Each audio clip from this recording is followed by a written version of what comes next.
Hey y'all, welcome back to Andy's Little Homestead.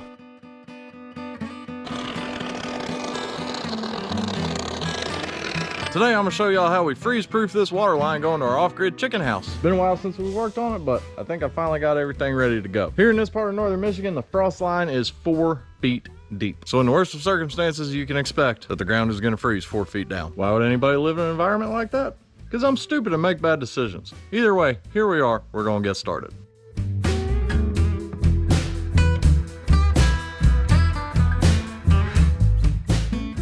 So we had to dig that out just a little bit deeper. We're not quite down to 4 feet, but I think we're about close enough. Should be fine. As you can see, I had this hole here for a while and it started washing out. We really ought to get this done before we wash the piers into the hole. That'd be a problem. I've already lost one wall on this project. I don't want to do it again. Next thing that we need to do is we need to encapsulate. Nope. Next thing that we need to do is we need to install our heat tape. It's this stuff right here. The orange part carries electricity and the black part gets warm. You can buy it at any hardware store as long as you live in a frozen hellhole. It comes in different lengths depending on the size of pipe that you need to wrap.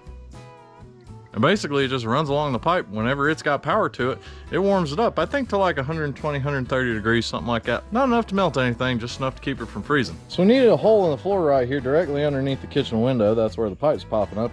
And we want to do it very, very precisely.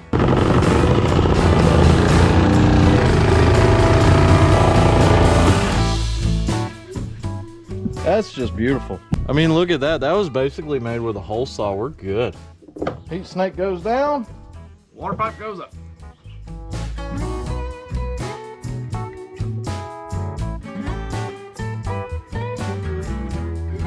All right, so what we did is we took our heat tape, we basically just coiled it around the pipe all the way to the ground. At least according to the manufacturer, I'm not speaking from experience, but you're supposed to be conscious of just how much you wrap it. If you got too many turns around it, it'll get too hot. So when you purchase a roll of this stuff, it'll tell you, okay, this is to cover 6 to 10 feet of pipe or whatever. And I believe that's what I went with this. It's a little closer to the bottom end, but a little more heat isn't gonna hurt anything because we're not in an insulated crawl space. Yeah, all I did was just wrap it around there and I held it in place with some Gorilla tape. They said to use electrical tape, but I'm a real sweaty guy and this stuff sticks great, so that's what we went with. We've got our pipe coming up, we got our heat tape on there, but that alone is definitely not gonna be enough to keep it from freezing. The coldest temperature I've seen here so far was around like -26, and I think the record's in the -40 range, so we're gonna need a little bit more than that. So what we're gonna do is build a chase, basically a tube that pipe sits inside of that's insulated. Got a few different options for doing that, but I think the easiest thing to do, and definitely the cheapest, we're gonna take some of this corrugated metal and turn it into a tube. We gotta cut it down to length first. It's gonna be easier to cut while it's in sheet form, and I'm not sure exactly how long it is. I left my tape measure up front, but we're gonna go with right about there. That's probably right. And now for the worst sound ever.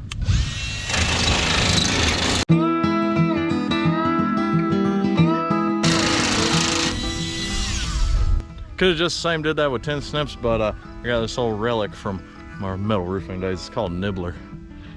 It nibbles. Punches the little bitty half moons out of it, makes it nice and clean annealed edge. I wouldn't have bought one if I didn't do roofing for a living, but I'm really happy to have it.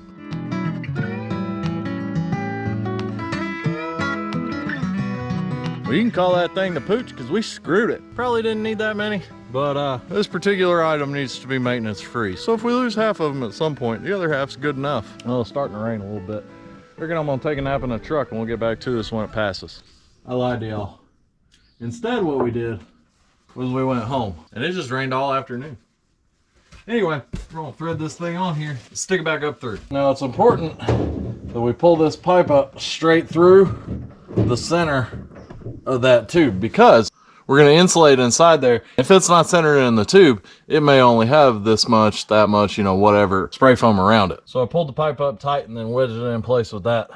That way it's running straight through. So our tube ended up a little bit short because I didn't measure it. That's okay because once we get past this point, we're into the insulated floor space and she should be fine. I made it a point of centering this on here and I used this little high-end precision block of wood to hold it right in place until we get the foam down in the hole, which is of course our next step.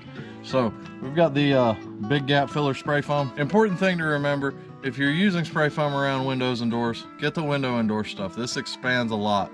It'll expand so much that you can shim a door in place to where it fits good. Then you spray foam it, and it'll push the sides of the casing in and it won't fit when you're done. Ask me how I know that one. But for this purpose, this is the one that we want. This stuff's great. I assume that's why they named it what they did. Big thing is, before you use it, you gotta shake the hell out of it. If y'all are laughing at this, you need Jesus. I'm gonna pray for you.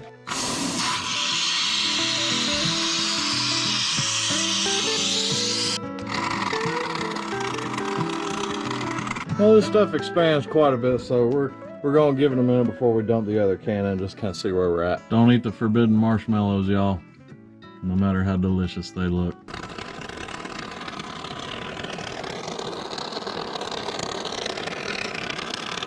And there we go, she's all full. What I thought was only gonna take 2 cans took 6. So yeah, but we're here, all good. Last thing we gotta do is fill the hole in.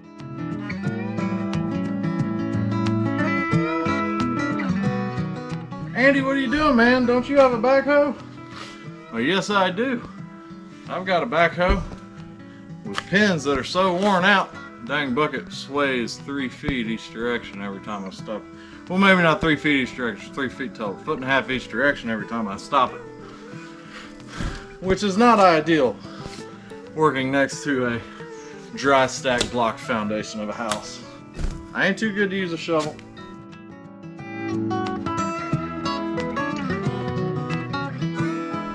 And there we go.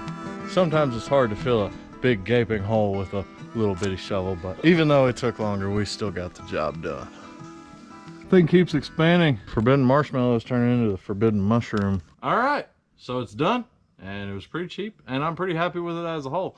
Total cost on all this was about $110. That was just 6 cans of spray foam and then the heat tape that I put on there. Metal barely cost anything because it was just part of the trade for the SkyTrack, so that's good. And I'm happy with it as a whole. There is one thing that I wish I would have done. Instead of directly foaming around the pipe and the heat tape, what I should have done was put a smaller pipe that the pipe and heat tape could go through. That way the whole thing would be serviceable. At this point, if my heat tape fails, then I've got to dig the whole thing up again. And that's the kind of thought that I had right after I put down the shovel.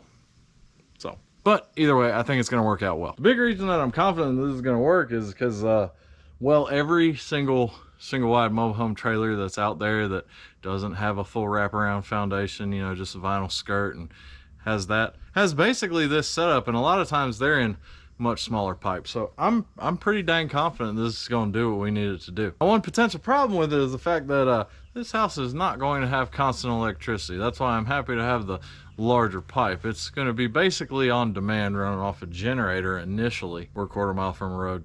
I don't have the money to run power that far. So it's going to stay plugged in, and it's only going to be running whenever the generator's running. But I figure a couple hours in the morning, maybe an hour in the evening, it should work out just fine. But y'all, I'm happy to be back working on the house. You know, for chickens, not for people. I know it's been a little while. Pretty well aware of the fact that I kind of spread myself too thin by trying to do everything, but it doesn't matter. We're making progress. Keep working on it. Keep things moving forward. As always, I hope y'all enjoyed and I hope you learned something. I love you. God bless.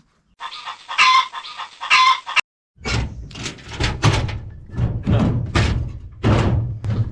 My shovel is not tiny. It's average. I looked it up.